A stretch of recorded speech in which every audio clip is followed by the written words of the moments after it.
Hey everybody, and welcome to a very special 400th episode 40th episode.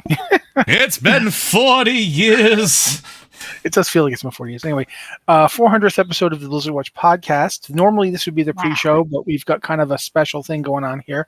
I'm thirsty and I want to get something to drink. So Mitch, explain to us why you hate Bugsnax. Oh my goodness, Rossi! What a way to start the show. Should we maybe explain to everybody who's here first before we turn it into the Mitch Power Hour? You know what? I suppose we can, but it's good to be here. And all right.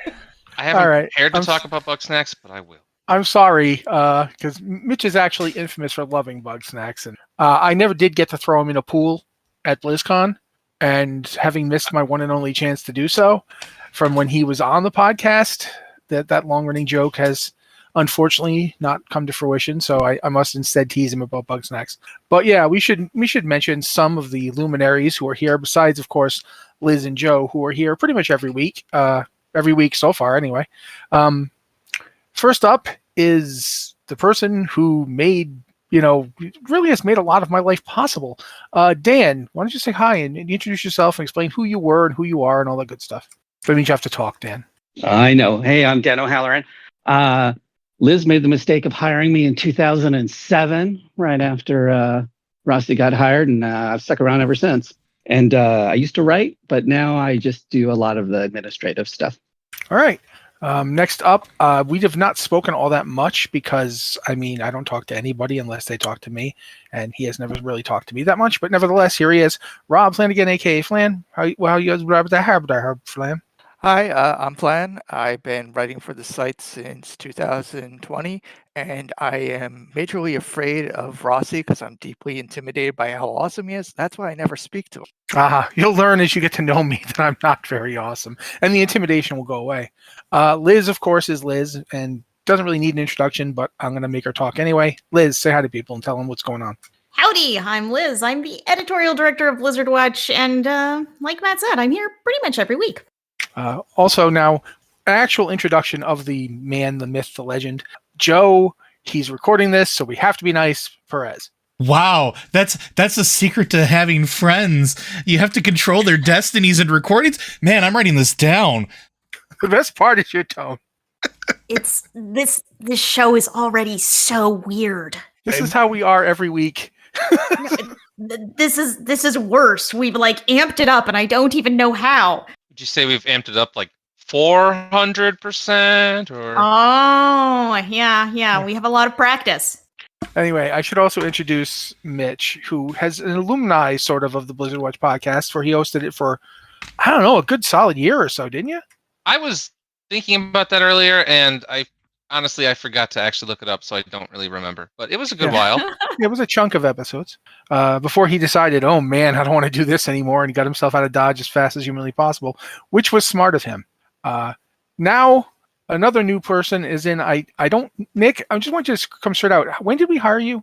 I believe I got the email from Liz November 8th. So you've been on the show, you've been on the site for a month, and we're throwing you into the 400th episode. Throwing in is a strong word. These people all volunteered. I believe it was the second post that Nick wrote for the site was about Blizzard maybe not releasing games in China anymore. And, we like throwing people into the deep end. You get here and we shove you off the cliff, and that's how you learn. And finally, now that we've done that to Nick, Renee, I believe we hired you about the same time. Okay. Yeah, so just about. I was reminded by Liz today that I don't know what games you play. So I'm going to straight up ask, what games do you play from Blizzard? Just so I know in the future I don't try and throw stuff at you don't care about. Sure. I tend to play a lot of Diablo. I'm a Diablo / Overwatch person. All right. I can talk to you about one of those games. Yeah. So those are, I've played all of them, but those are my two favorites right now. Well, at this point, because this is kind of an off-the-cuff 400th episode celebration, and we've been doing this, I think it's 8 years next February. Blizzard Watch will be 8 in next February. I believe it's 8 years in January, isn't it? Am I misremembering that? February is really early February. Yeah, first week of February, because I joke that it is the greatest birthday gift that I ever got was that email like, "Hey, we're doing a thing. You want to come along?" Get in, loser. We're going to another website. Get it, loser. You're eventually gonna have to record every single podcast and edit Matt. Enjoy. Oh, good luck to you, pirate. But yeah, before that happened, that was those long past 8 years ago, we did, as Dan referenced, we did kind of begin as a different site owned by a somewhat large and faceless Corporate mega-corporate. overlords. Yeah. Not going to go into digging up old dirty laundry or nothing, but I am going to say it's been a pretty weird ride for those of us who've been around, either as people working on the site or as community throughout this whole thing. So we've got a lot to talk about. I'm going to throw this one to Dan and Liz, since I think Liz has been the longest in tenure. She was there before Dan or myself or Joe. But Dan's I think number 2 or possibly number 3, because I think I might have actually been hired slightly before Dan, but I'm not 100% sure on that. What are your memories of the old days, back when WoW journalism / blogging was pretty much the only thing we did? What's your best story? Let's go with Liz first. Oh boy, I wasn't even around for that. I know that's a loaded one. That is a loaded one.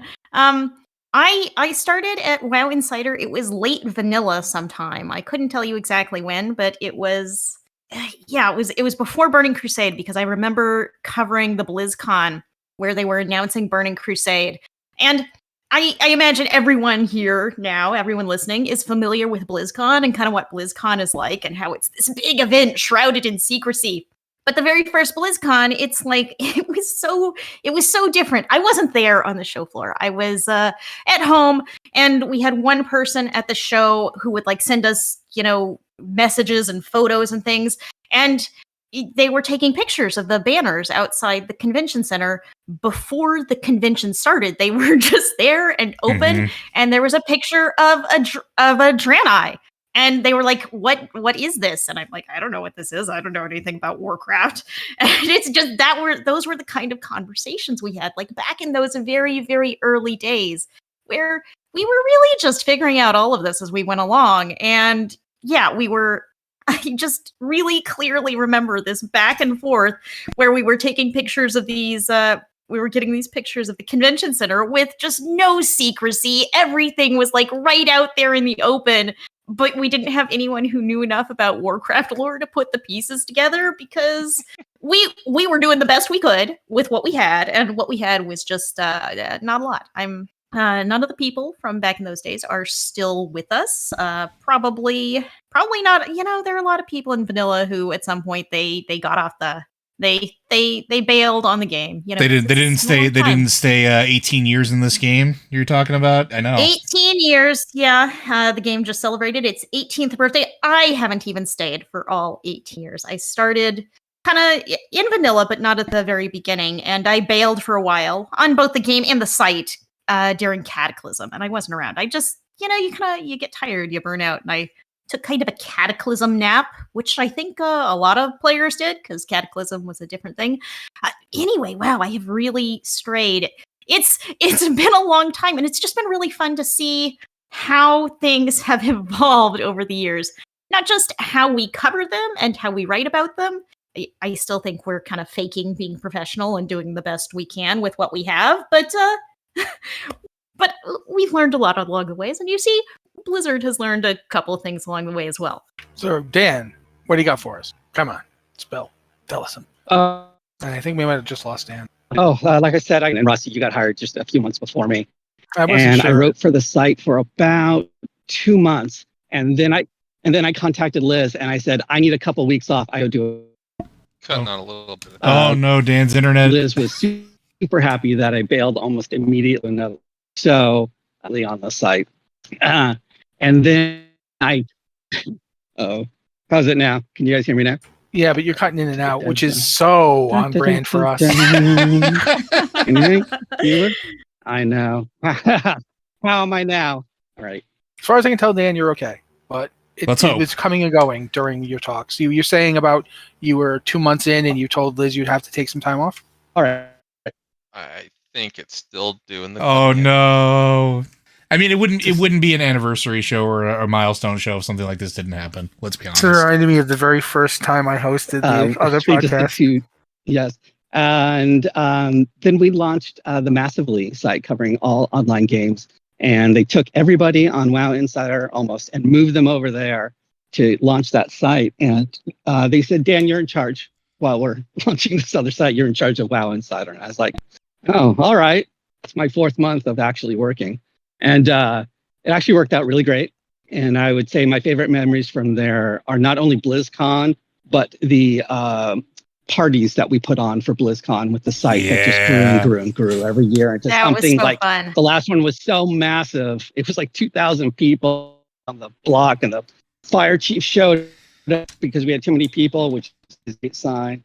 And then after that, Liz, I took a cataclysm nap, and I came back in Pandaria, and then the site switched over to what it was now, and then I just started helping on the back end with stuff ever since. And that's it.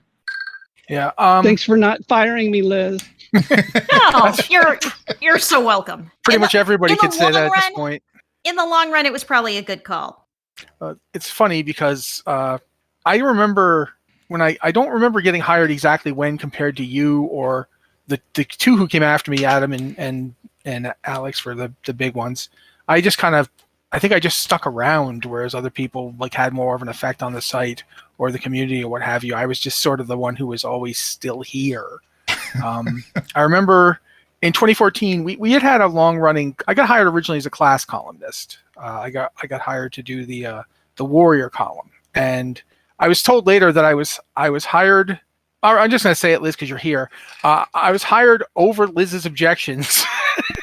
Well, okay. She didn't know. Let me tell it, and then you can come in and clarify. Yeah, I mean, Liz didn't like what I wrote, my sample there or whatever, and so the other two were like, "No, you got to hire this person," and that's how I ended up at the site. And from there, I ended up getting the lore column for a long time because nobody wanted to write it. I don't think anybody knew that much about lore, except Alex, and Alex was pretty snarky. Not that I'm not, but we're definitely snarky. But yeah, I just remember, I think the biggest memory was like, I kept ending up doing things that I had no idea what was going on. Like my original appearance on the original podcast that we did was very much, hey, can you just sit in on this for a week? And then next thing I know, we're leaving the previous place, and I'd done every podcast for like the past 7 years. And I think I've only missed one podcast here. From the moment we started in February of 2015 to now, I think I missed one podcast, not including off weeks. Yeah. So it's been a thing. It's been a ride. But yeah, go ahead, Liz. I interrupted, so go ahead. Like the point of me ever telling you that was my attempt to try and tell you that I make mistakes, because I remember that when we were first looking at this app, I was like, maybe this other guy. And, if it were just me in charge, that would have been what we would have done, and it would have been the wrong thing, because you have come in and been such a huge presence at this site and the site before. You're trying to downplay your importance here, but so much of what you do is this site, and you're kind of acting like you don't know what you're doing here. But that's the thing. I think nobody does. Exactly. Yes, that's exactly the thing. None of us know what we're doing. It's just but we're doing our best. Just fake it till you make it, and if you don't ever make it, just keep faking it. Because it's like, I honestly I've never really understood what we were doing. To this day, I mean, I still need you guys to explain to me, Matt, there's SEO here. I'm like, what? Oh yeah, that. I have no idea. But let's throw it over. Joe has been here after me and Dan. I think Joe's been here the longest. So, Joe, you got anything you want to say about it? I mean, I still remember having to get browbeat into applying because I was like, this is back when you were consolidating into other columns and they were looking for a shaman columnist. And I was in Guild with Maticus at the time. I was writing for World of Maticus, just doing blogs. Remember when blogs were a thing? Yes. And Matt was like, yo, you need to apply. And I'm like, well, I don't really, maybe not. I don't really. He's like, no, you should apply. Well, no. And he's like, just effing do it, Joe. And then I did it and almost immediately got, offered onto the show, or onto the site. And I remember being so intimidated because I'm like, here are all these people that, like, while I've interacted with them, it's like, well, now I have like editors and stuff. And then, like, I remember talking with Liz early on about like books, and like instantly feeling comfortable, talking about like random pop culture references with Dan and feeling pretty happy and easygoing. I remember you telling me, good luck, you're now going to be the worst thing that ever happened to WoW and Shaman. And then immediately that was the first comment on the first post that I ever got was, you were the worst thing that ever happened to WoW and Shaman. Because you called it. They hated anyone writing that column. That column was so cursed for so long. Totem Talk. Oh my God. Okay. Not as cursed as the Warlock columnists. Not as cursed. Not as cursed as the Warlock columnist. No, yeah. That poor Warlocks. Poor Warlocks. But my two greatest memories, though, from like things involving with the site, I guess three. First thing is getting to launch Lore Watch after moving over here. And it was something that happened, like, Anne, I know, had been talking about it for a while. It had been talked about in like back channel stuff, but there was never really any like big push for it. And then I remember I had showed up on I want to say it was the Starting Zone podcast. And I was just, we're talking lore and story and stuff like that. And it wound up being like this really long guest spot. And Anne was in the audience. And so Anne and I were basically stealing the show, talking back and forth, her and just chatting in Twitch chat. And then me on the call till eventually, they just pulled her onto the call and we just talked for like an hour and a half. And then afterwards, we're just like, we should really do this. And then I think it was like, I forgot how long after that, but all of a sudden, here goes the three of us doing Lore Watch. The Lore Watch has been a fascinating ride. Dan, actually, I should mention this. You were talking about this, I think, in work chat, that we got on Spotify recently, and Lore Watch is like the #1 most shared podcast. Top 10. Like, I'm telling you, he's in top 10. Talk to me if you can, like, briefly. I know you're having sound problems, but can you talk about that at all, or like, just tell me if I'm off base here?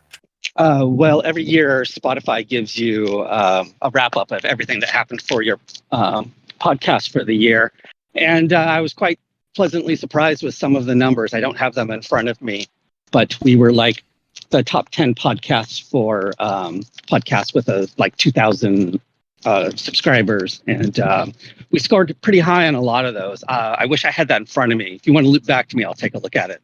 I mean, go ahead and we'll talk about other stuff because we do have newer people to talk about. Since we're talking about the podcast real quick, I want to say that we're still working on that problem where we can't get Blizzard Watch back on Spotify. It's a problem where we have to contact support with them and they haven't gotten back to us. So we're trying, we promise. Okay. If you have been wondering about that, that's what's happening. I'm going to tell you guys right now, you're probably better off asking anybody but me because I never have any idea what's going on. I'm like, I didn't even know we weren't on Spotify anymore. Oh, I'm sorry. I always feel bad when people reach out to me and I'm like, but okay, we've talked, the old timers have talked for a bit. Now let's talk about someone who hasn't been here tremendously long, but has been here longer than I think. Mitch, when did you come on? Did you come on with Blizzard Watch? I came on shortly after. I joined, I think I got the email from Alex in May, a couple months after Blizzard Watch launched, and then I had my first post in June. But so you've been here pretty much for the entire run of the site. Yeah, which is really weird to think. Like, there are a lot of people here who are newer than me, and I still feel like the newbie because of, everyone who came over from the other site. So let's find out what your memory, your big story, the thing you would like to talk about now is. Well, for starters, I quickly wanted to say, I know I've mentioned before, I think in staff chat, but I did apply to the site like back before it was Blizzard Watch when I was in college, and I'm pretty sure my application was awful. I still have it, but it was nothing to be amazed by. But I'm fairly certain that was when Liz got hired back because I remember being pretty salty that they had hired someone who worked there before. So, Liz, you're awesome. Thanks, Mitch. You're awesome too. I'm glad you're here with us. But one of my favorite memories is not like a specific memory, but it is the leveling stream, because that was Oh God, the leveling stream. yeah, because that was something I didn't actually start on. Like several things I kind of filled in for Fox once he moved along, but it was another thing that I had really wanted to be a part of, because it seemed like a lot of fun, and y'all are cool people, and I need people to feed my ego, so there's a little bit of that in there. I will say up front, Well, chaos that must be the witnessed.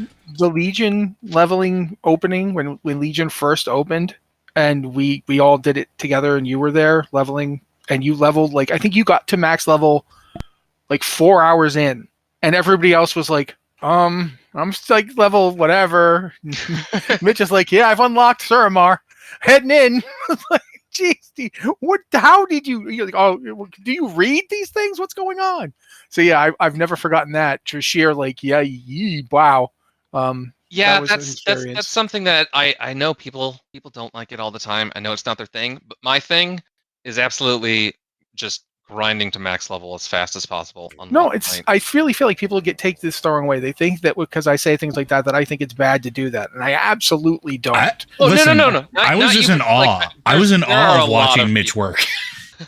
Yeah, I've been playing you. this game for a long time, and I've never gotten to I was- max that fast. I was watching Mitch during like, I wouldn't say like watching him, but like I was watching the levels go during like Dragonflight's opening day, and I'm just like watching Mitch ding as like, because like I get updates from my feed as far as like my socials go, like my real ID friends and stuff, and I'm just like, well, there goes Mitch. I'm gonna give it an hour. Okay, yeah, there he is. We're taking bets on how fast we're gonna go. I did not know Real ID did that. I have an add-on. Awesome. I have an add-on that that refreshes and tells me stuff like that. That's awesome.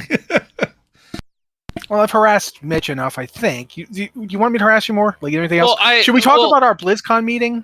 I mean, we can talk about that in a second, but just to actually go back to this site and how I got here, I was really grateful and happy.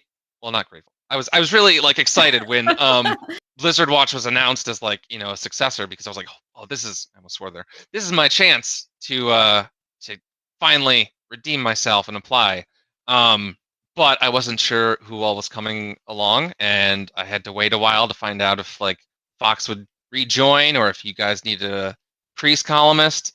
But I went for it, and I went for the Shadow Priest columnist, and that is what I started as, and now I do a lot of behind the scenes editing and occasional Q writing, occasional bug snacks talking about.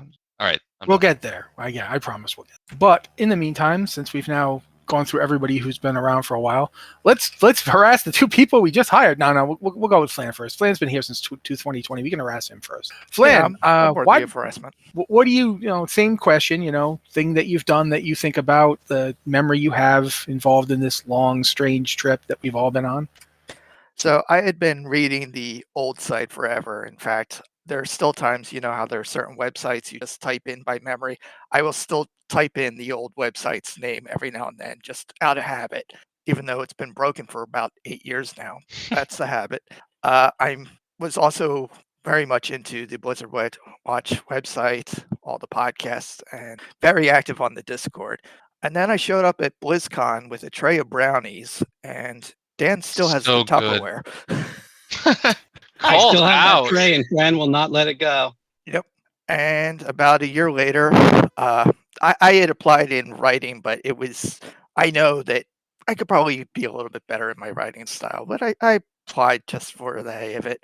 And Liz is like, look, we're coming up on launch time for Shadowlands, and people are looking for snacks and stuff, and you are really big into food. You are a foodie on the Discord. Can you write up some recipes? I'm like, yeah, sure.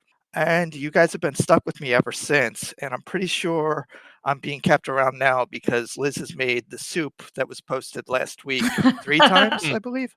Just twice.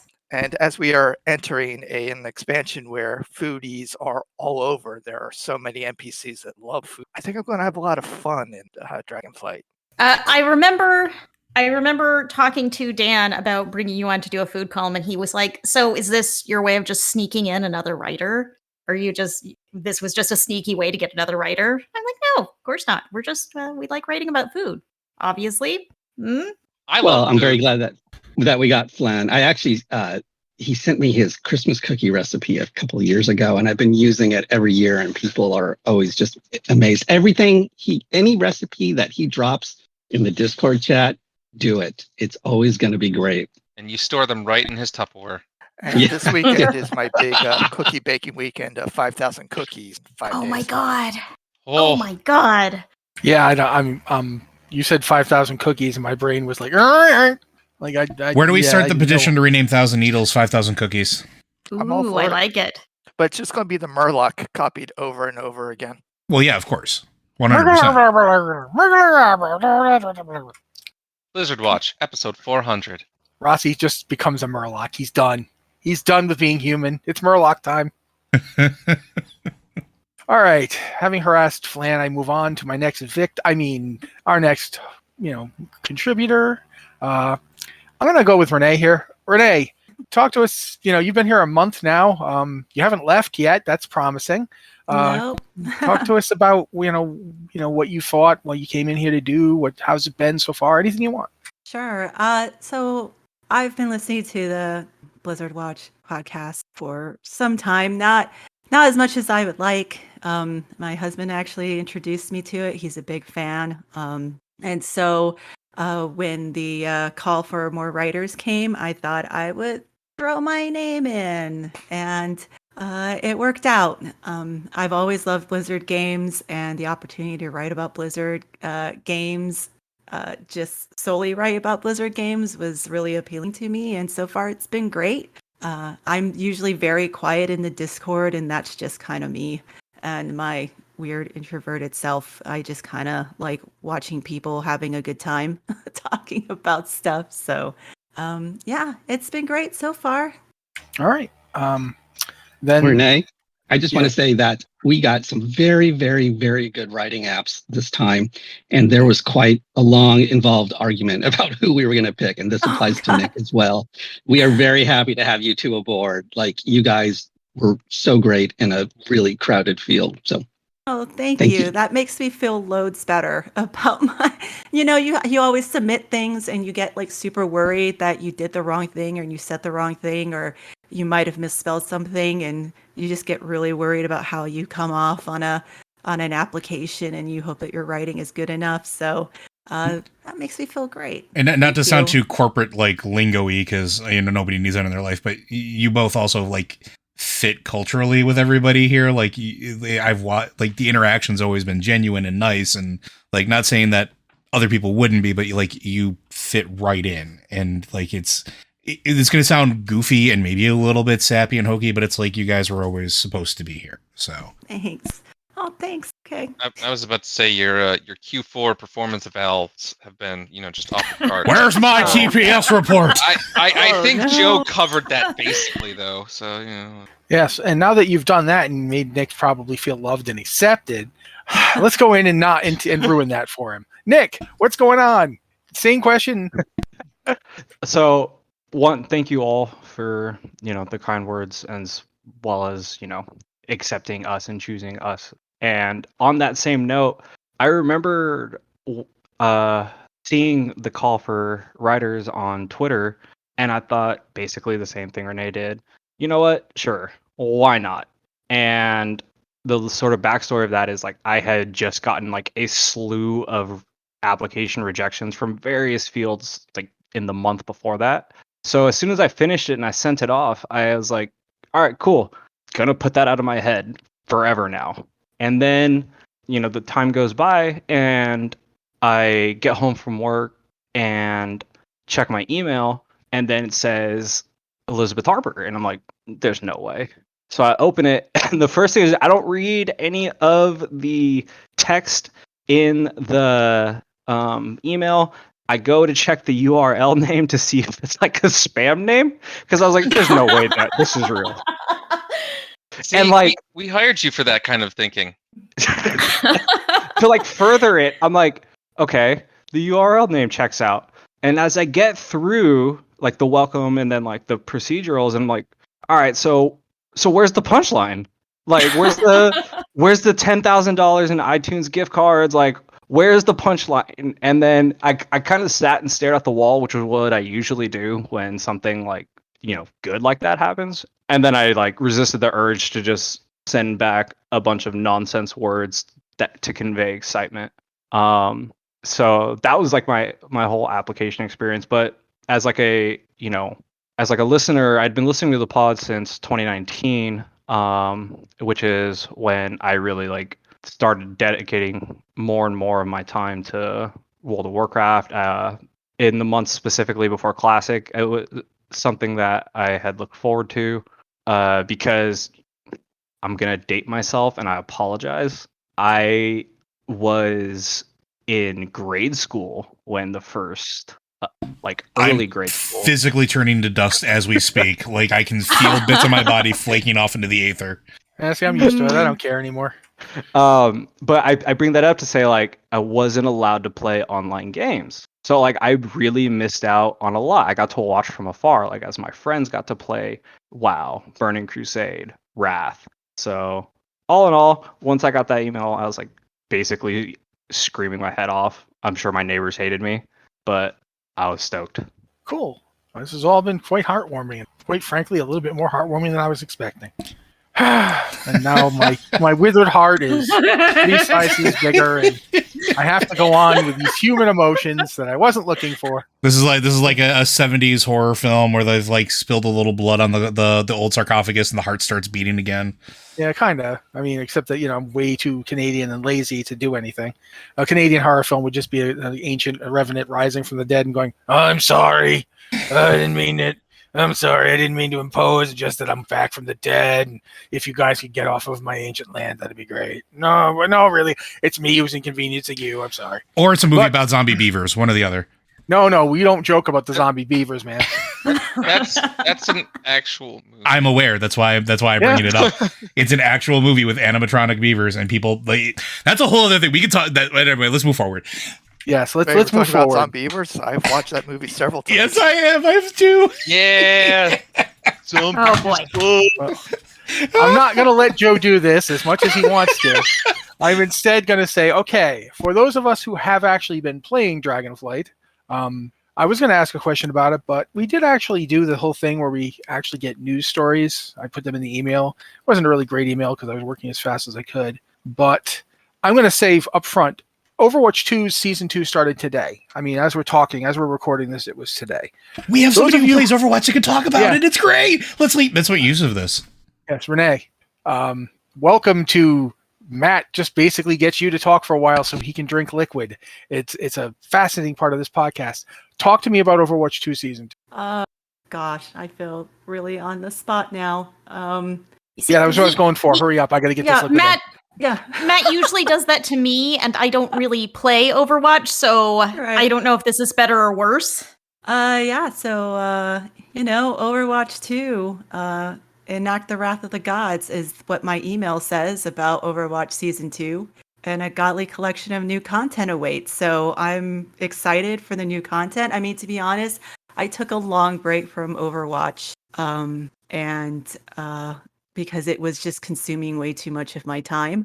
I was trying to perfect my Ashe main. I was an Ashe main, so I was trying to perfect her and realized that I'm not as quick as everyone else is when playing in ranked games. So I took a break. But yeah, super excited about getting back into Overwatch 2 and Season 2. But yeah, I mean... How have you felt about the 5v5 format? I'm curious.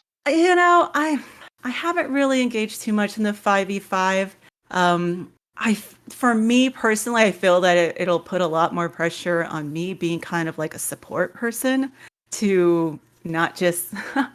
Sometimes I tend to hang out in the back, like trying to like support where I can, especially as like Ashe, or if I feel, spicy, I play a little bit of Widowmaker, but, just trying to, I feel like it puts a little bit more pressure on people to kind of be on their game and not really rely on that 6-man to kind of come in and help out. So I haven't experienced it yet, but knowing me, I feel like I'm going to have to, really get on my game if I do intend on staying as a Nash main or playing as somebody else, to really learn, like, okay, this is what I do in this situation, this is what I do in this situation, and hope that I don't mess things up. Yeah, it is very much like there's less emphasis on the team play, Mhm. partially by design, partially because of the 5v5 format limiting the number of players. But there's a lot of individual, like, I don't want to necessarily say like there's a higher skill cap, but there's definitely an emphasis on kind of brawling 1v1 or 1v2. I'd say, Mhm. like, even as a tank, even as a healer, which as a support main, like, Moira has been my go-to because she's great at dealing damage and keeping herself alive. Mhm. Whereas some of the other healers that I used to play more for the 5v5 format, they're a bit harder to keep themselves alive. Yeah. The support passive has been helpful in that, but it's still, there's a lot of emphasis on that, like, little like mini brawls rather than the kind of coordinated team play. It's a very different feel. Mhm. Yeah, I feel in that way it kind of feels a little Heroes of the Stormy. Like, because when I would play that game, I always found myself, up against a couple of people, either on the, top lane or the bottom lane, and you either get out of there or you do Or you your know how to best. take them all down. Yeah, or you do your best and hope you don't die too quick. So, Unfortunately, I don't really know much about the new hero Ramatra. I know that he's a tank and he's got two different modes, and it's meant to be like like, I don't know if he's quite the playmaker, but I'm curious to see how he plays, because the gameplay trailers made him look sort of like an amalgam of a couple other tanks. And I'm also very curious about the how he's balanced right now, because I know season 1 Sojourn is and probably, or was and probably still is, very strong, and people were hoping for some balances there. So I'm curious if Ramatra is premiering really strong or really weak, and how they'll adjust, because I know Blizzard has been kind of focused on not adjusting mid-season. Yeah, but we saw there's a ton of balance. There was a ton of balance changes going into seasons too. Yeah, Um, yeah, and Torbjorn, that's been the how? larger goal, is Yeah. seasonal changes, but it's been varying levels of success among the player base, because sometimes Sojourn dominates for way too long. All right. Well, the next Ramatra thing has actually oh, been nope. coming in extremely overpowered at the moment. Yeah. I've seen a lot of reports of how strong he is coming in. I personally, I get motion sick while playing the game, but I'm huge into the Overwatch League, so I follow a lot of people who play the game professionally and just watch people play. And yeah, he's coming in extremely strong. In fact, it's a good thing that there is no season going on right now. Just dominate it. Good to Well, know. okay. Is anyone else going to say anything else about Overwatch 2? Because I've tried to come in 3 times now. Anybody else? No? Okay. Game Awards this week, Thursday. There's a lot of stuff to talk about there.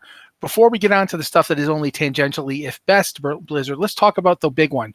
Do we expect a Diablo 4 announcement with the date? Yeah.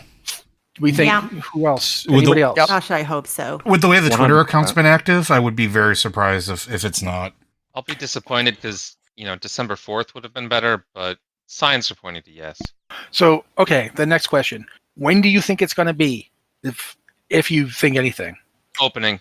So, no, I don't mean when you think the announcement's going to be. I mean, when do you think it's actually going to come out? April. There's going to be a disclaimer that it'll be out by the end of next year, Yeah, but I don't know when next year. I think I'm on the Dan wavelength. I think we're gonna get a on or before December 31st, 2023, or something like that for right now, and that may adjust. But I would be shocked if we get a hard promise date, because for it to be in April, like, they'd already have to be doing beta now. I forget. Was there a report that went out, like a quarterly earnings, where they said it was coming out in 23 or 24 already? We know it's coming out in 23. Yeah. And it is currently in closed beta. And according to how E3 was run last year, it has to be before E3 of next season, because that was the big promise of anything mentioned in the one showcase had to be out before the next. So I guess we're all kind of in the yes camp, huh? Yeah, that's what it sounds like. By the way, Rachel, hi. Hi. We're going to ease you into this. We'll throw some questions at you later. But right now, Rachel's here. You guys know Rachel from the Rachelle. site. Rachelle, sorry. You know Rachelle from the site. There she is. Arch Nemesis Hello. arrives. No, I'm well. She's the yes, head of but your I'm fan also- club. Yeah, Yeah, you can be both. Yeah, I would be. I totally That's would true. be. But I am kind of hurt that I don't get to be your arch nemesis. But I did whiff when it came time to throw you in. Anyway, so we're thinking Diablo 4 announcement at the Game Awards this coming Thursday, probably the first day, according to Mitch, and we're thinking sometime before E3 of 2023. This seems to be the consensus for everybody here. Mm-hmm. Nick, Yep. Renee, Yeah. Agreed. Agree. I'm going to say this much. I don't know when it's coming out or when the announcement will be, but I'll tell you this. I have been ready for this game for years now.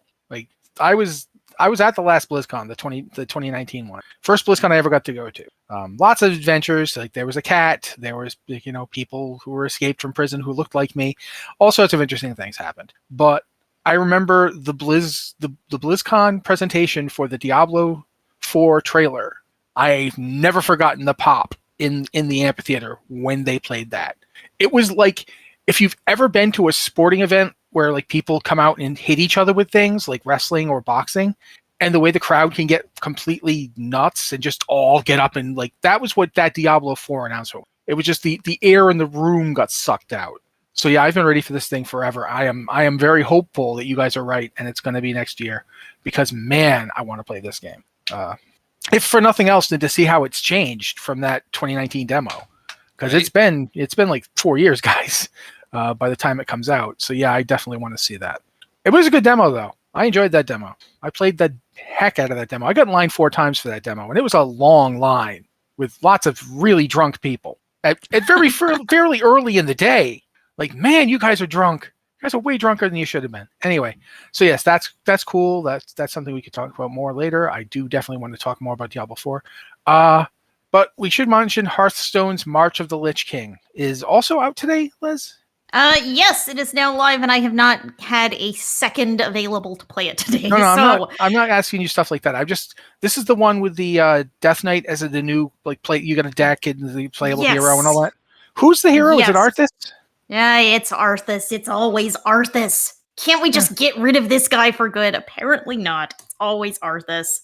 Well, I'm hopeful at some point they'll have one of them alternate characters that could be Bolvar, or as I like to call him, the Flame Broiled Lich King operative. But yeah, that's something that's happening. So we've mentioned that. Since you haven't even got to play it, I don't think we're going to belabor it. I haven't. I mean, there's nothing new beyond the initial announcements. It's just it's here now. You can play it. You should check it out. Okay, then at this point, we're going to move on and talk a bit about Dragonflight before we move on to the questions we got. Because we have so many people here today, I can have so much fun with these questions. Dragonflight, no.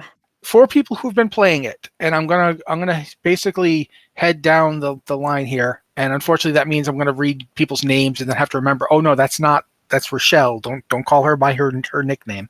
But reactions. What have you thought? How have you enjoyed it? What have you been doing? Again, I am starting with you, Rachelle. Give me what do you feel about this expansion? I love it. I was kind of apprehensive. I was a little tired of Shadowlands and went in thinking that it's going to be the usual thing, like new systems, art's going to be great as usual, music's going to be great as usual. I have been sucked into these side quests, and I hit 70 just partway into the 3rd zone. Like I was doing every quest I could find. All the side quests are just like they're random stuff. They tie into the main line, but not like directly, but they are just so wholesome, and there's a real feeling of like sentimentality and world building there that I was just doing side quests because for the pure enjoyment of it. And I don't know, the zones are beautiful, the music is amazing. I hated dragon riding until I got all the glyphs, but now that's kind of fun. I don't know, I'm just really enjoying it, and I don't feel like burnt out or like I have to be logging in every day to do stuff. It's great. Okay, thank you. Flan, you're getting the same question, so. So I didn't really get to start playing till last Thursday, but I have been enjoying every single minute of it. I hit 70 around midday on Saturday, and mostly right now I'm just exploring every single nook and cranny. Like I've spent the last hour or so just hanging out in the Dragon's Hoard, the speakeasy in Valdraken, just to figure out what exactly its time secrets are.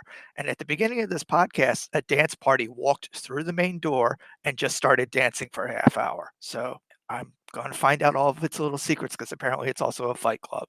Good luck. I hope you. And then find you're the going to fight write club. an article about it. Exactly. Okay. Well, Dan, since you jumped in, have you been playing? I have, and I did not intend to. I canceled my subscription over the summer, and I wasn't going to play. And then all of you in Discord started talking about how great it was when it launched and how much fun you were having. And so I dipped my toe in, and I've been playing ever since.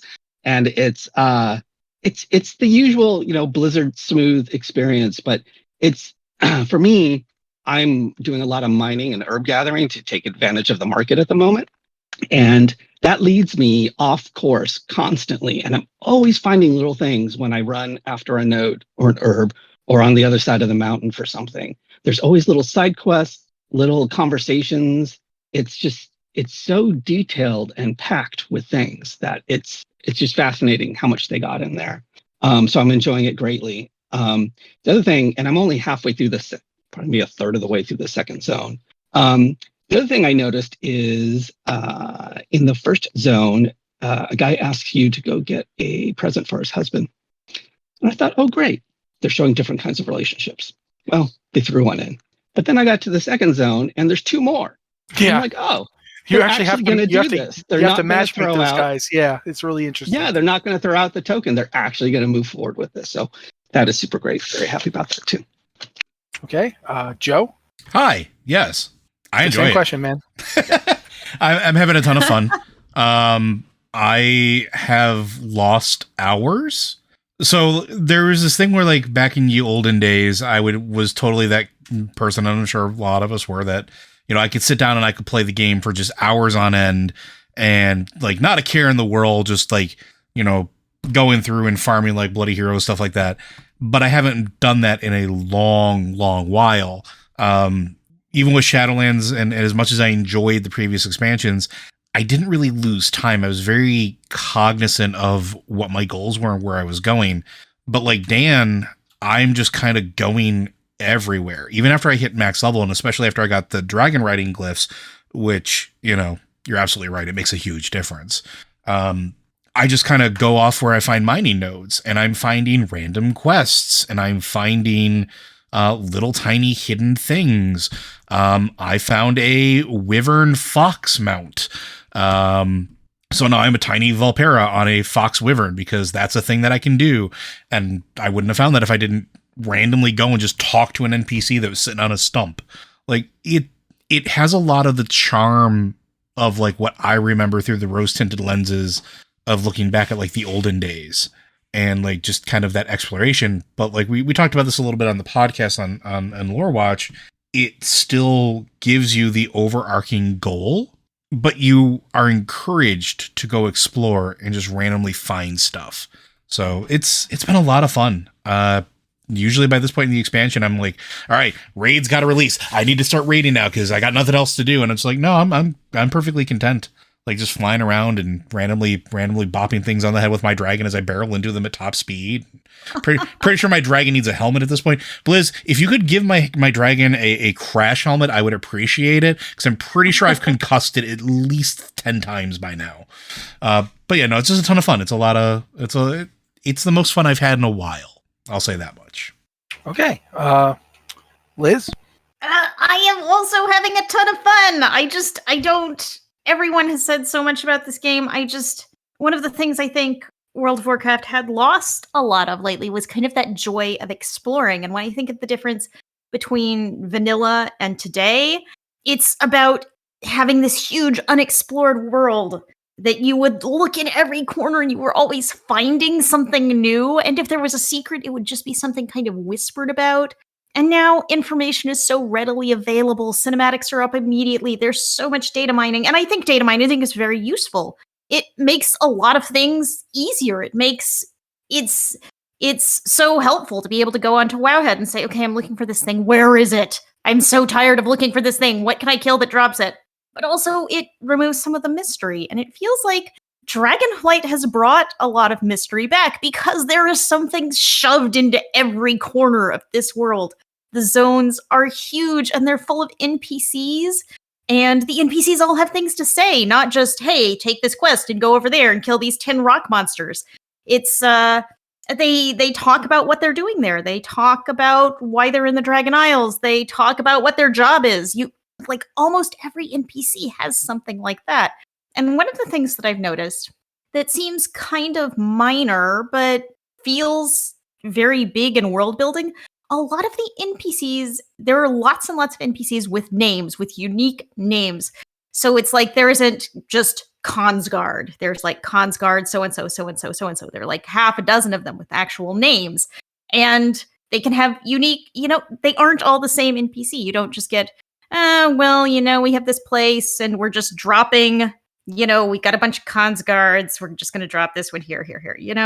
It feels more like a real world, like a real place inhabited by real people who have real things to say to you. And they can be hidden in weird little corners of the world. And it's just great to wander around and find things and see what people have to say.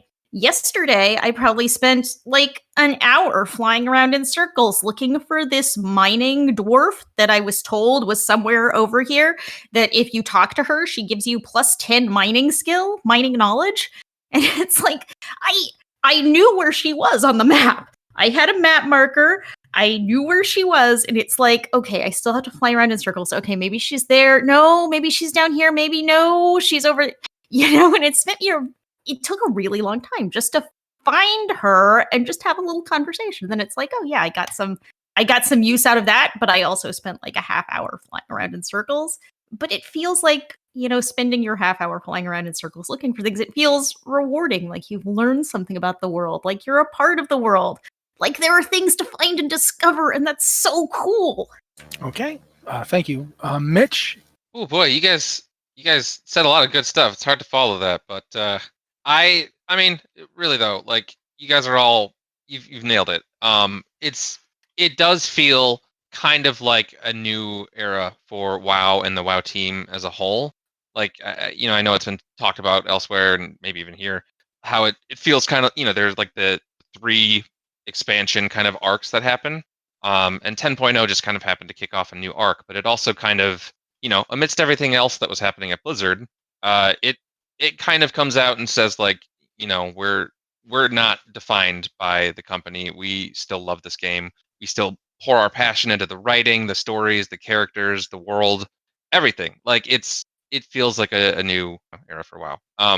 I've also really been enjoying dragon riding, and I actually just like a minute ago finished the advanced courses, like going for gold on all of those in the dragon races, and they're so fun. It's a blast, and like again, it's just one of those things that it's part of the world, and it makes it like it makes sense that the bronze dragonflight is doing the races. So it's one of those touches. Yeah, they're timekeepers. Why wouldn't they? Exactly. Like, but it's perfect, but it's still like it's fun and it makes sense, and it all just comes together really nicely. I also am able to praise both Yogg and N'Zoth at once. I don't care if that's not like a meta build or whatever, but I love it. I was not sold on the talents initially. I was, and then I wasn't, and now I kind of am again, even though I have so many buttons, I feel like compared to normal. But praise Yogg. Praise Yogg. Okay. Renee, I know you don't play World of Warcraft right now, so I'm not going to ask you about it because that would be weird. But Nick, if you've got anything to add. Yeah, so I am having, like, just piggybacking off of everyone, having a lot of fun with it. I would say for me that I came in smack in the middle of like Battle for Azeroth. And then so when Shadowlands launched, I devoted a lot of time. And in retrospect, and it's because of playing through Dragonflight now, I've only gotten about halfway through the second zone. And that's because I am a notorious like herb picker. I will jump in the air and then crash down 10 feet later to pick up a batch of herbs and do it all over again. And I will do that for hours. But story-wise, I enjoyed Shadowlands, but for Dragonflight, it feels authentic's not the word, but unique. Like with each zone in Shadowlands, they all had their own sub-stories, but it was all in service to like this greater plot of like, the Arbiter and all that stuff. But with like Dragonflight, each zone feels more alive, and yes, while it's its own self-contained story, I really am enjoying like how fleshed out everyone is. So that's something that I'm enjoying a lot about the specific expansion. The side quest writing is phenomenal. That's my favorite part of it all.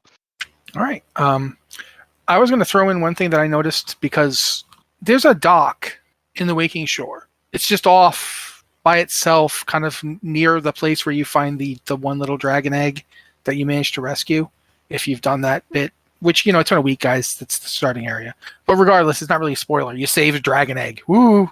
But regardless, in that area, but south of it, there's a dock with Tuskar, and they have a boat that comes in, and you can get on that boat, and that boat takes a half an hour of real time to get down to the next zone, the Onarian Plains.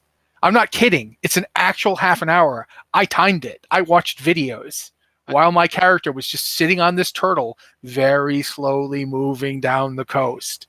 And the NPCs are having all these conversations and all that stuff you guys have been saying, but it really blew my mind that they put a boat in the game that goes nowhere for half an hour. It's like doesn't it like connect to Northrend and other continents too, or one of them does? I think the other one does. The one that I got, the one that the place it takes you is the place that I think connects everywhere else. But Gotcha. the one you get on in the Waking Shore that takes you down into the Onarian Plains, it's literally just a half-hour boat to get down where you could have gotten down on your mountain like 10 seconds. I loved it, and I've been running around the Onarian Plains. I could easily be 69 by now, because I have been taking my time like mad today. But like I've been running around the Onarian Plains taking pictures of myself with everything even remotely friendly. Like every Batar, this giant lizard monster that becomes your friend, ducks. I'm just doing quests right now to save ducks. Oh, have you done the thing with like the Yeti, No, I haven't got that yet. Toe Jam the Terrible? Okay, He's such a good quest. It's such a great moment. I love it. Yeah. Okay. It made Part me of the problem giggle. is that this expansion's also been really encouraging me to play alts at the same time. So instead of spending all my time focusing on one character, I keep cutting over to the next alt and leveling them, because the mount stuff is account wide. The glyphs, everything, it's account wide. So if you get all that stuff on one character, your other characters have it. Yeah, so it makes leveling so much easier. Yeah, you can have your character with the 5 or even 6 vigor, like starting, which is just a huge change. But at this point, we've been going on for a bit. I'm trying to think if we've got other stuff to talk about. Let me look at this. Oh yeah. Actually, I don't really think we have much else. I don't think we really need Mitch to go on a tirade about Bugsnax, but I will let him have just a brief statement to people who haven't played it yet.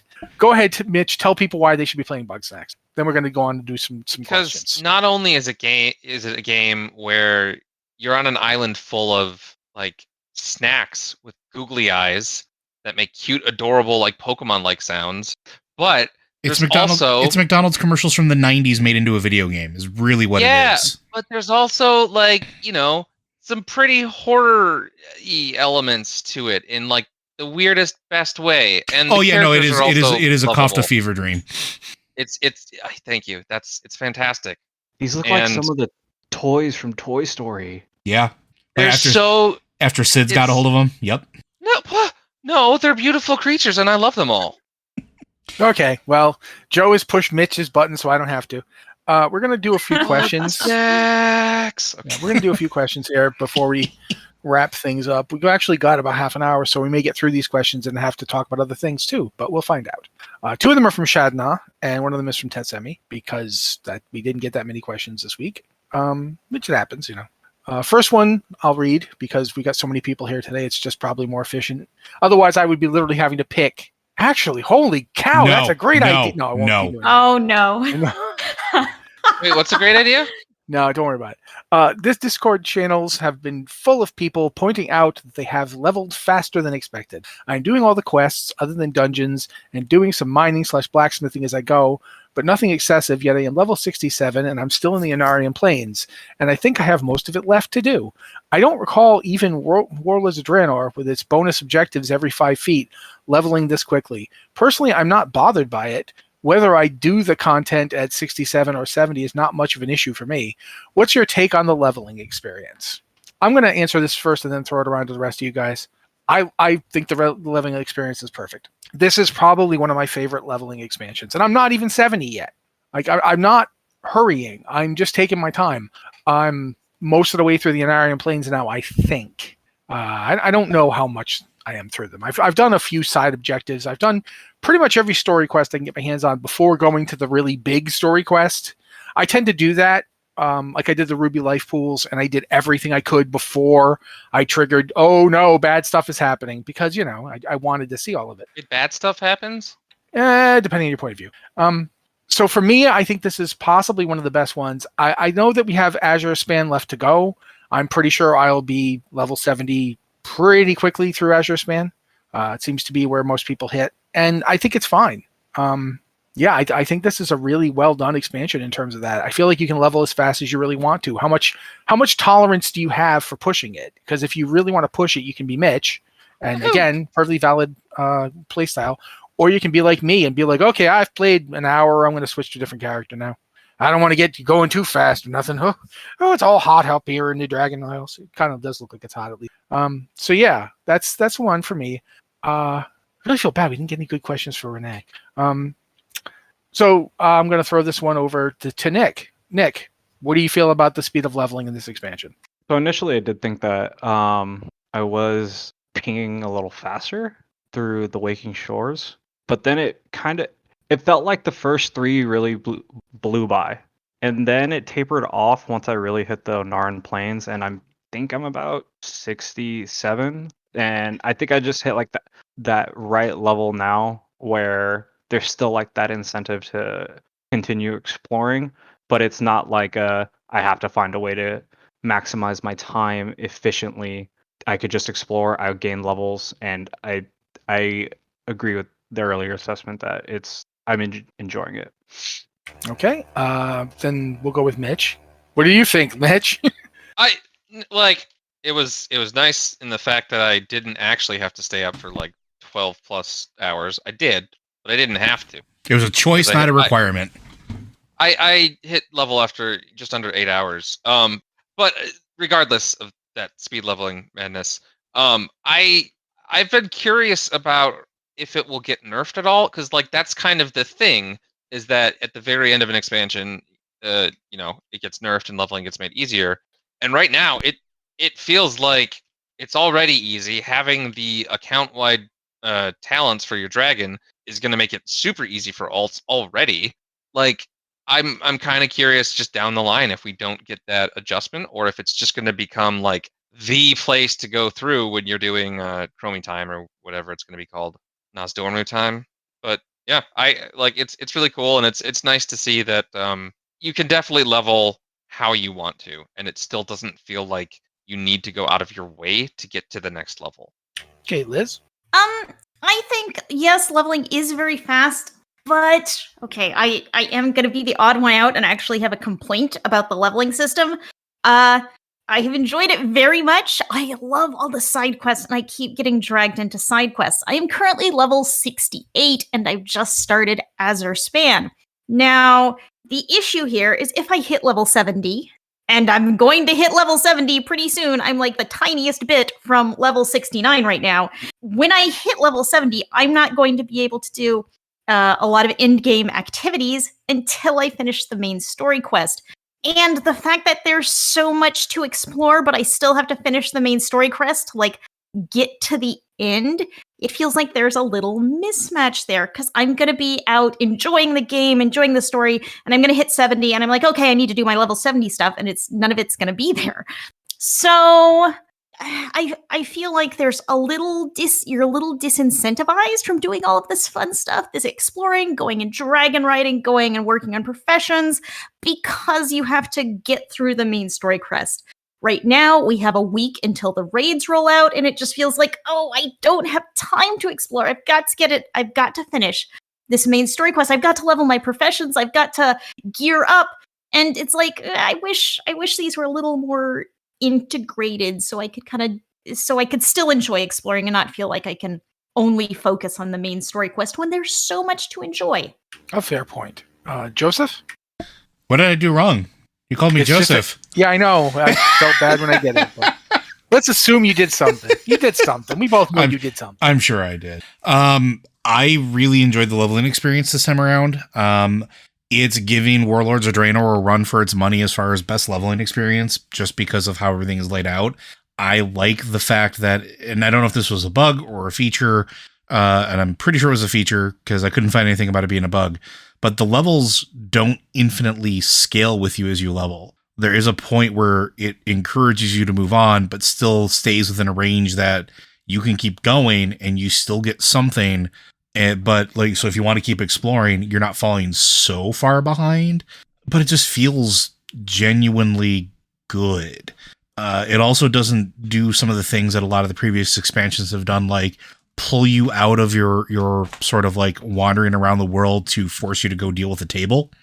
I personally really enjoy that. I enjoy the fact that I don't have a mission table that is required for me to progress in a campaign or story or leveling. Just there is a quest where you just have to fix a table. I mean, fixing a table's fine. Having to sit there and like send stuff out and do that, nah.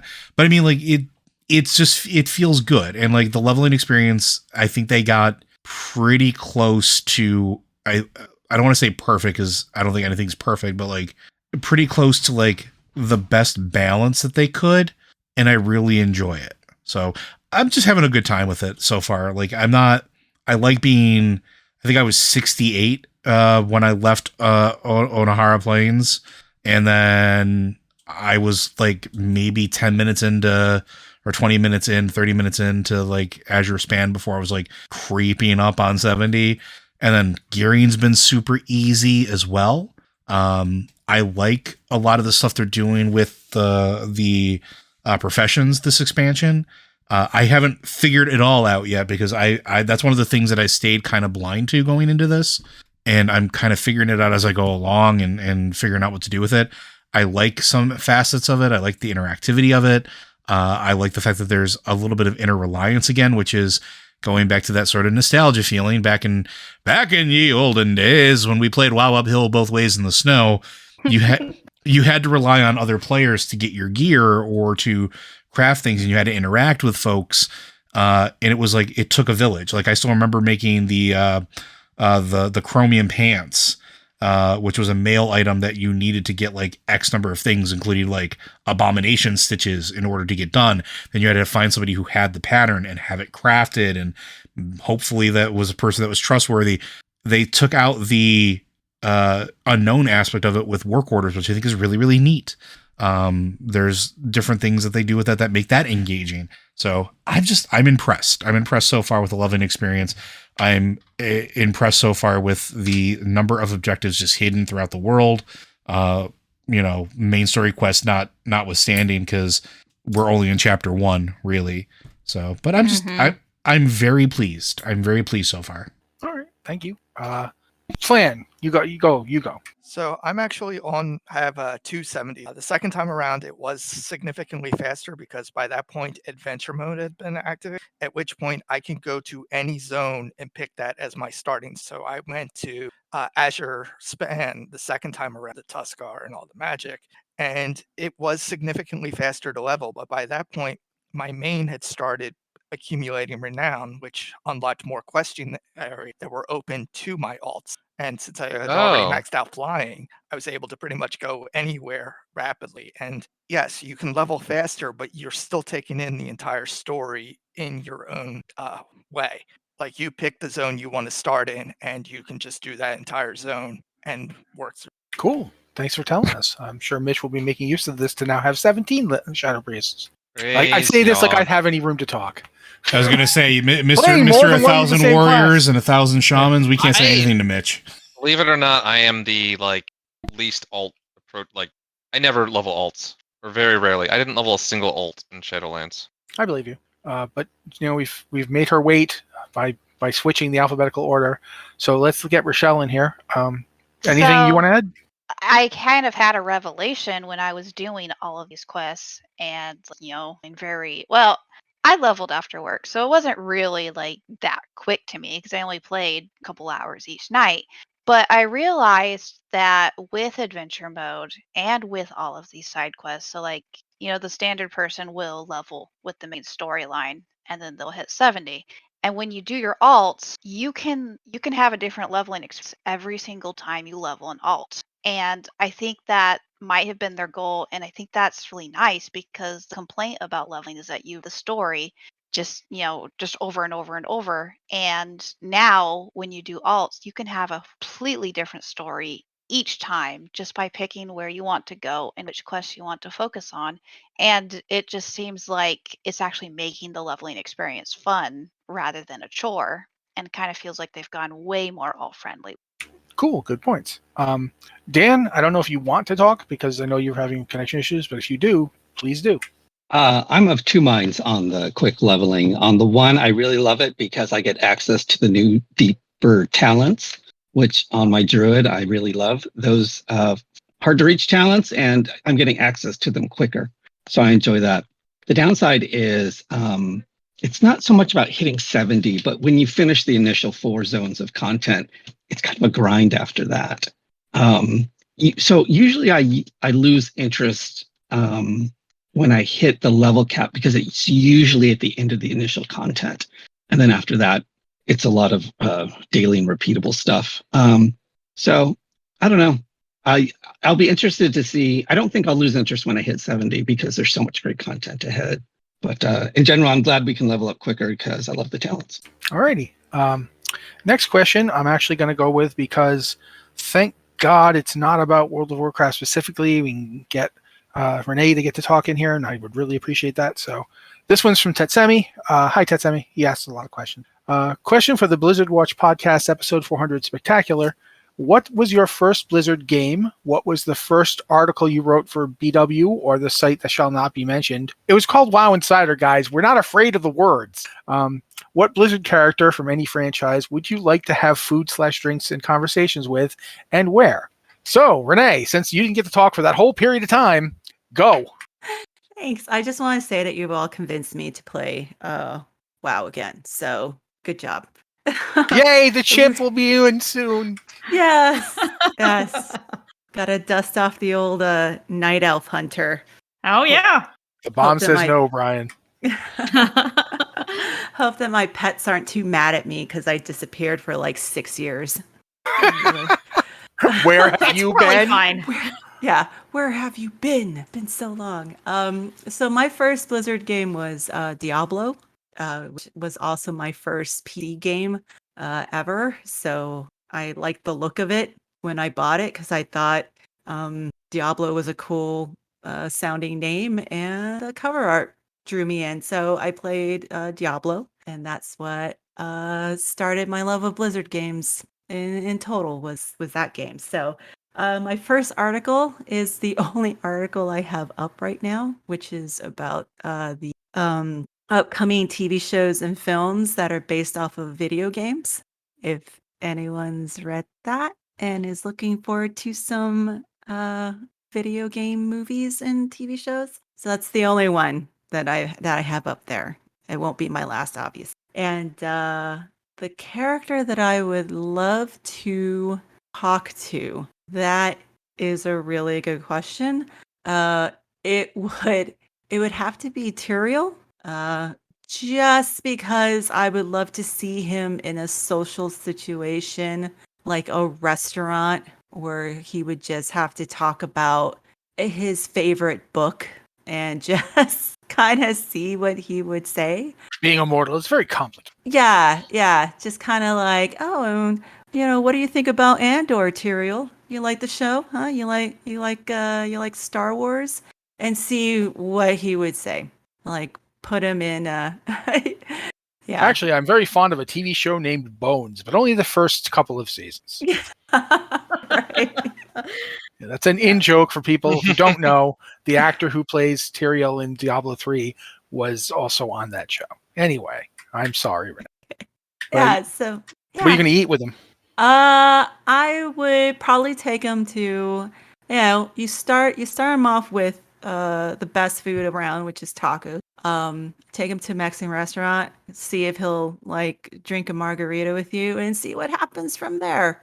See what he gets talking about. You know, to ask him if Mathiel is really as scary as he seems to be, and I don't know. Okay, so Renee's plan is to get Tyrael drunk and get him to gossiping about his siblings. Gotcha. That's right. Okay, now we're going to jump over to Rachelle. Same question. Okay, so the first Blizzard game I ever played was WoW, way back in 2008.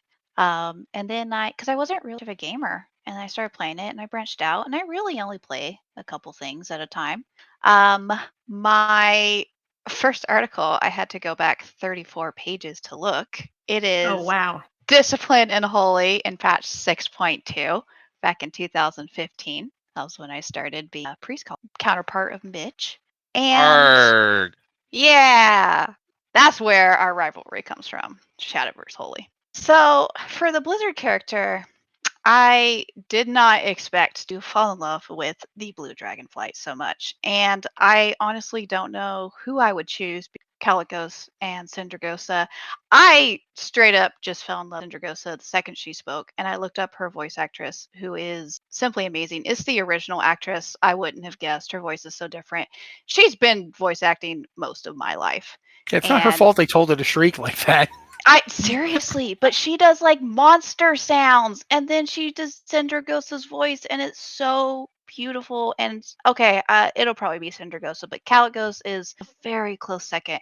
And I don't know where we would go. Probably a really cool inn because I love the inn music. But yeah, I just love the Blue Dragonflight so much, and that was so unexpected. Didn't think that would happen. Alrighty, gonna go with Joe. Oh man, I don't know if I remember. The very first Blizzard game I ever played was a little title called Rock and Roll Racing, which I didn't realize was a Blizzard title. I just played it because it's had a really, really kind of rip-roaring soundtrack, and my friend had it and it was fantastic. And it kind of just accidentally fell into the Blizzard like rabbit hole from there. Matt and I used to talk about burning through discs of Diablo, and I don't mean copying them. I mean like actually playing the game so much that the disc was unreadable because CD drives at that time were just trash. Yeah, CD drives back then would melt your desk. Yeah, and I think I went through 3, maybe 4. Yeah, the very first article I wrote for Blizzard Watch was a welcome back post, basically about swing healing. Which was hilarious and something that I wanted to do for a long time, but got to do it. But the very first article that I ever wrote was actually like a brief introduction, but then responding to the Paragon healing scare. And I don't know if anybody still remembers that, but Paragon was a guild that was basically had shunted shaman and just would not use them for healing because mathematically they were not ideal, and people were starting to like Chicken Little, the sky is falling, and oh god no, shaman are broken, we're never gonna get to play them again. And then like I literally spent the entire first article breaking down why you shouldn't be worried about what top guilds are doing, because the reality is, even if you want to be the best player, most of the time you're not going to be at that level, and you're not going to be worrying about like 0.5%. But it was a much wilder time, which is also why the very first comment I got on that article was that I was trash and the worst thing that ever happened to WoW and Shaman, because yeah, that's all I got. And let's see, what Blizzard character from any franchise would you like to have food or drink with? Lorewalker Cho, because that dude tells stories and weird stuff happens, and that just seems like a great time. Like, I just want to go to a karaoke bar with this man and like sit down, have some like really adult tea, and just like go to town and have him tell stories in the middle of like singing, like pull a full like William Shatner, like talk singing, and like just have like Mogu fighting and stuff. Like, it was just cool. I would totally just love to have a conversation with Lorewalker Cho. Okay. Nick. Well, the very first Blizzard game that I ever played was StarCraft for Nintendo 64. One of my cousins had it, and I was enthralled watching him build, collect, and, for the lack of a better word, fight. And I never quite played it on my own after that, but it was always with my cousin. So that was like one of the things about it that sticks out to me. The very first article that I ever wrote was last month about when we can expect potentially Ulduar to drop in Wrath Classic, and then 2 days later was the NetEase news, and I think I was one of the very few people online at Discord when Liz asked about who can write it. Yeah. Because of my time zone. Throwing you in at the deep end. And so while Ulduar one was technically like my first article, the NetEase one was more of a real test for me, because I remember looking at that and I was like, just sit back and let's see if anyone else answers. And then I go and I look on the sidebar and I was like, oh, most people are probably offline. I'm probably one of the few people online. All right, why not? Let's do it. So yeah. As far as Blizzard characters, God, it's a tie between Rathian, and I wouldn't take him for food or drinks, but I would have a conversation with him and have him like listen to Purple Rain and all things like Prince and be like, dude, he already knows, man. He's already got the hair. He's got the hair. There's no way he has not heard of Prince. Like, this is you in my world. And then the other one would be Senegos, because here in California we have some like really cool coastline, and for some reason that quest line in the in Asuna for Legion, when you meet them and the rest of the Blue Dragonflight and their interactions with the Withered, always really stuck with me as something as like my time playing through like the really quick version of Legion through the pre-squish leveling experience. Cool. All right. Gonna go with Flan here, because I'm gonna like have Liz back clean up on this whole thing. Flan, go. So my first Blizzard game was Warcraft of Orcs and Humans. I got it as a demo disc that was just saying, hey, this is a company, check out what they have. And I was hooked ever since. But the full game shortly thereafter, and then came Warcraft 2. Loved the games back then because you would have the full manuals that had all the lore and backgrounds. That was my first article was Aka, oh my gosh, chocolate caramel pretzel bars. Oh my gosh. Yep. And I'm looking over that right now, and I'm like, I can make a batch of these right now, and I'm quite happy. But that was the first of the many. What does this have to do with Blizzard comments that I tend to read? It's called fun, you troglodytes. Have some. And I would probably go on a pub crawl throughout Borealis with Flynn Fairwind. Borealis has the most bars per capita that I've seen anywhere in the game. I still don't think I've found them all.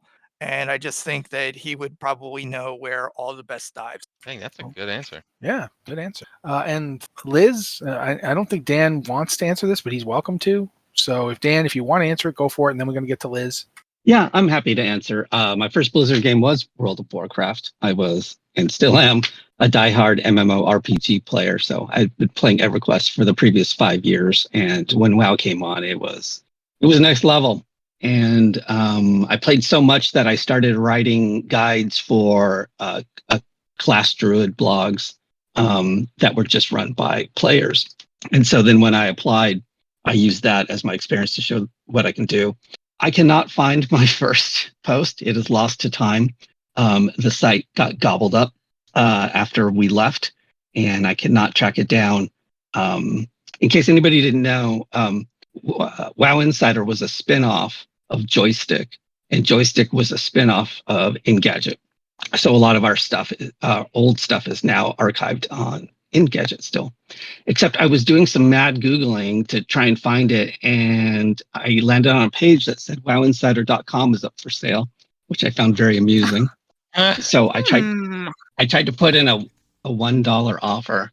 I got an error back that said, please put in an actual offer. So so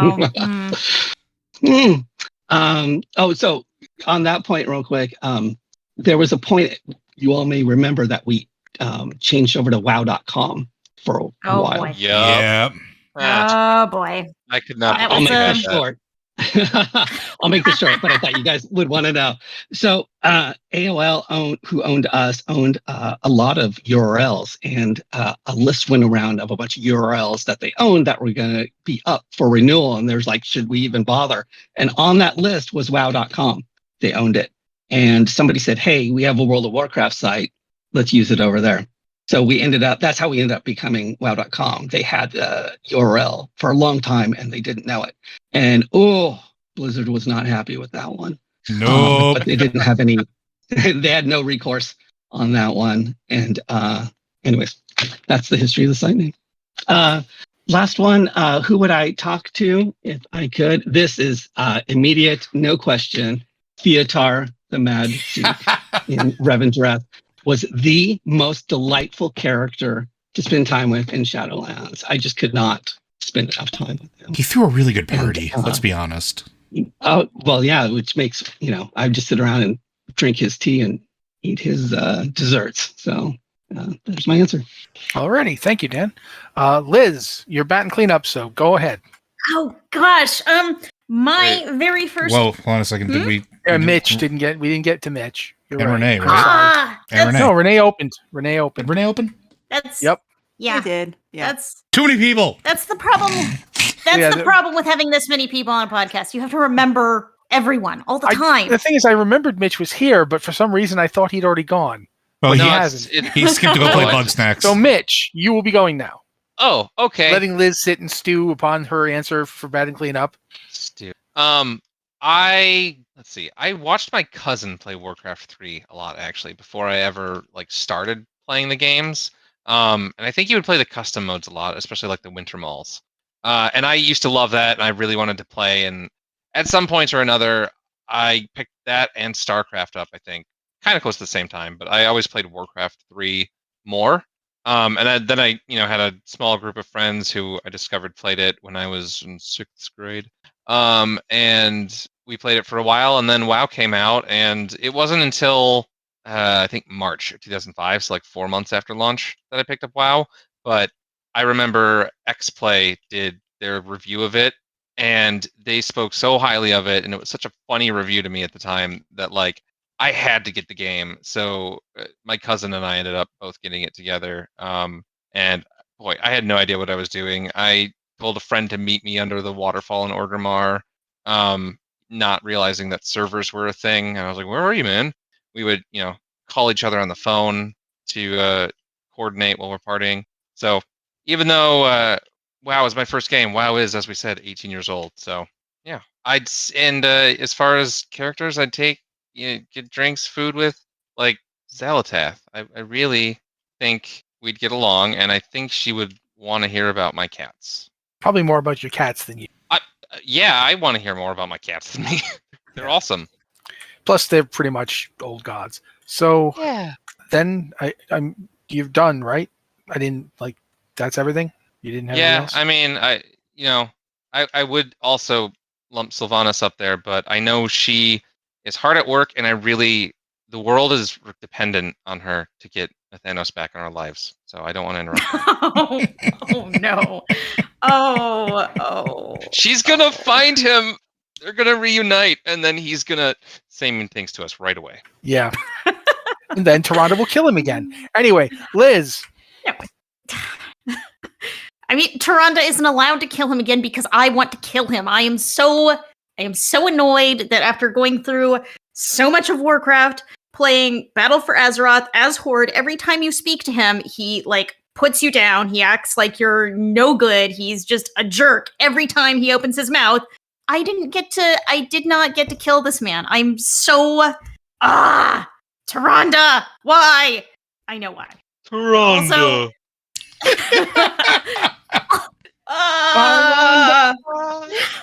Clearly, she had never read any of our old articles about why you shouldn't kill Steel. Okay. I should actually get a question. Okay, I can do this. My first Blizzard game was Diablo 1. And that game still sticks with me so much. The ending cinematic of Diablo 1, that threw me for such a loop. I think I can just talk about this. Diablo 1 is kind of old at this point. You just go through this entire game trying to defeat this demon, and this demon is actually a small child who had a crystal shoved in his head with the demonic powers in the crystal that turned him into Diablo something. And you grab the crystal and you're like, what can I do to contain this demon? And it's like, oh, I'm going to shove this crystal into my chest. Or That sounds like a Forehead. great idea. Yep, forehead. Yeah, forehead. that Yeah, idea. so I would do that And in D&D. oh wow, yeah, you sure would. I can You sure I can tried. see that happening. But that really struck me, and that still sits with me as one of the most surprising video game moments, because you're playing this hero, you're like going in bashing the demons, and then in the end it's like, oh well, someone needs to contain this. Why don't I just shove it into my skull? That should be fine. And I guess it was fine, because then we had to have Diablo 2 and then Diablo 3 and now soon hopefully Diablo 4. So it worked out well for someone. Not my hero from Diablo 1, but for someone else it worked out really well. We've got a lot of games to play from that moment. Oh, great. Now, my first post. I believe my first post was about... Okay, I can't find this because it was like 16 years ago.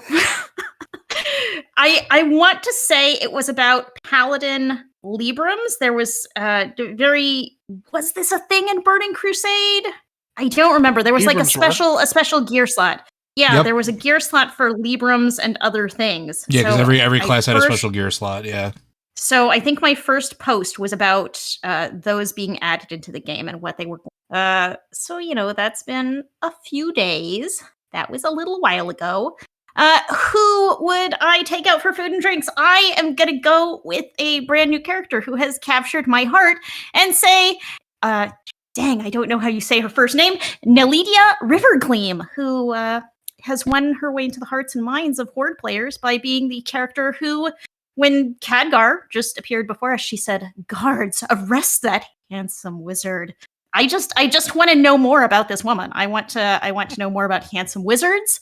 I want to know what is the backstory that she has come from, to where when you see Khadgar coming out of a portal with fire coming out of the portal behind him, you say, "Arrest that handsome wizard." Like, how did we get here? I want to get a bottle of wine and just sit down wherever she is. We're going to have a bottle of wine and we're just going to talk about this. All right. That's a good answer. Thank you, Liz. I think that's everybody. I realized I did not actually talk about my first post, which it was the Hellfire Citadel raid schedule. And 2 or 3 posts later was my first real post, which was my Shadow Read. Cool. But yeah, that's I also everybody realized- here. Sorry, I also realized that I played Diablo 1 in 1996 because I'm old, and I didn't think about that when thinking about my first Blizzard game. It's been a while. Right. It's been a long road getting from there to here. But yeah, okay. Going to try it again. But that's everybody. Nobody here hasn't answered any of this, right? I think we're good. Okay. I didn't answer it, but I'm not going to. Anyway, this has been the Blizzard Watch podcast. We are getting along in the tooth here, so I'm going to try and make this real quick. First Blizzard game I played was the Death and Rebirth of Superman. You didn't know that was a Blizzard game, but it was, and it's the first one I ever played. I played Diablo after that. I actually played Diablo on a PlayStation. That's like, I remember it came out on PlayStation, and I was house sitting for a friend, and I played it on that. Yeah. So I was old enough to house sit for people when that game came out. So yeah. In terms of first article I wrote, I have no idea. Like, my God, guys, I've written a lot of articles. There have been so many of them were long. It would have probably been a Warrior column if we're talking the original site. I don't remember what my first Warrior column was. I think I told a story about the first time I tanked Onyxia, and my guild had brought me in to be the DPS more than a tank, because we didn't really need tanks. We had main tank already, but we would all tank off tank at the time. So I was asked to, off tank Onyxia, because we were doing split runs. Instead of 40 players running Onyxia, we had 3 groups of 20 running Onyxia. And at this point, we were geared well enough that it wasn't really an issue. So I get in there, I get all my fire resist gear out of the bank. I had a swapping add-on that I used at the time to swap my gear on and off. and I used it with my bank open, not thinking that it would put my shield in the bank, but it did. So we get to Onyxia, and there I am tanking her, and the only thing I have to use to tank her is Sulfuros. So that's what I tanked her with. In defensive stance, I hit her with Sulfuros repeatedly. And luckily, you could still use all your stuff. You could Sunder and so forth. But I didn't have shield block, obviously, or shield wall, because I didn't have a shield. So yeah, that was my initial warrior column, I'm pretty sure. As far as Blizzard Watch, I have no idea. I have no clue what my first article for Blizzard Watch was. What Blizzard character would I want to go on a date with, I guess, basically. If we're going out for it's a chat date, but it's still kind of a date. Corfax. Corfax! Why? He will chase us around and murder us. And I can ask him, hey, why? If anybody's asking why to Matt's response to this, you have not listened to this podcast. Yeah. Or anything I've ever done, really. But yeah, Corfax. Corfax is one of my favorite characters. So yeah, I would love to chat with Corfax. Not because he has nothing. He has no personality. That's why I like him. He is one thing. He's literally carrying an Arcanite Reaper around. He's just a walking manifestation of Arcanite Reaper Ho. And if you remember, legal Danish, you know what I'm talking about. And also, I'm very sorry that we're both so very old. But yeah, that's my answer. That's that question. And we're basically done. I want to let everybody say goodbye, but we don't have a lot of time for everyone to say goodbye. So instead, I'm going to roll a die. Let me count how many people get here. 1, 2, 3, 2, 1, and we all just yell. Joe will love that. I will disconnect from this chat so fast. Since he's feeling talkative and jumping in anyway, Mitch, why don't you tell our fine folks, say goodbye to them for us. Goodbye. Okay, somebody who wants to talk a little bit more than Mitch. Oh, okay. You wanted more than okay. No, for real. It's been fun being on this one. Like I do miss doing the podcast. It wasn't one of those things where it's like I became too grumpy and didn't want to do it. It was just life happens. But I'm glad I was able to make this one, and I can truly say that Blizzard Watch has changed my life because a lot of where I am right now, career-wise, personally, like the people I know.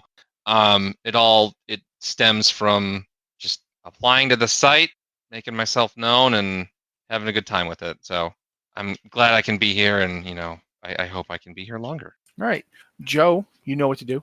I do indeed. Friends, Blizzard Watch is made possible due to the generous contributions at patreon.com/BlizzardWatch. Your continued support means this podcast site and community is able to thrive and grow. Blizzard Watch supporters enjoy exclusive benefits like early access to the podcast, better chance at having your question answered on our podcast or the queue, and an ads-free site experience. Alrighty, everybody. First off, I would like to thank everybody who came on the show tonight. I'm going to try and get everybody. Renee, Nick, Mitch, Flan, aka Rob, and Rachelle, and Dan. Thank you guys so much for being here. You've helped this be a 400th episode show with more chaos than usual, which I wasn't sure was really possible, but we did it. You invited Mitch. Yeah. I don't know if I invited Mitch. I think Liz invited Mitch, or Mitch just said, sure, I'll do it. I'm not sure how. No, I was actually explicitly told not to join, but you can't stop me. Yeah, I don't recall actually saying anything. I don't subscribe to your invisible walls, man. But regardless, thanks to all of you. It's really, this has been kind of the touchstone of my life. I've been on podcasts for this site and the site before it, going back to like 2008. Been doing this a long time, so thank you all very much for being part of it. As always, thanks to Joe and Liz for being my usual compatriots on this adventure, and thanks to everybody listening for giving us a reason to do it. Otherwise, we'd just be, a bunch of people sitting around talking on Discord, and I don't think any of these people would really want to show up for that. But who knows? Maybe they would someday. Anyway. This has been the Blizzard Watch podcast. This has been the 400th anniversary of that. Not anniversary, but 400th episode. We've not been doing it for 400 years. Feels like it sometimes, though. Let's be honest. Yeah, we're old. But yeah, 400th episode. 8 years, guys. We've been doing this for 8 years on this show. So yeah, thanks a lot. Thank you for everybody who's been part of the audience. Thank you to everybody who's worked on the site. Thank you to all of you. And we'll be back next week, although it'll only be a few of us. I don't think we're going to all be here next week. The podcast would get unwieldy really fast.